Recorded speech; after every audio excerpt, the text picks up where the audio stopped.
Sono ritenuti responsabili di aver messo a segno una serie di colpi nella bassa friulana. I carabinieri del nucleo operativo radiomobile della compagnia di Latisana li stavano tenendo d'occhio da tempo. Un'indagine articolata e complessa che ha permesso di identificare gli autori. 3 trevigiani residenti nell'area castellana sono finiti in manette. Si tratta di 2 uomini ed una donna di 40 anni.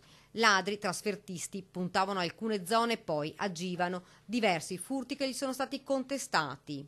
L'altra sera il blitz dei carabinieri di Latisana, in collaborazione con i colleghi della compagnia di Castelfranco, hanno fatto irruzione nelle abitazioni dei 3 arrestati, sequestrando contanti per 1.560 euro ritenuti provento di furti.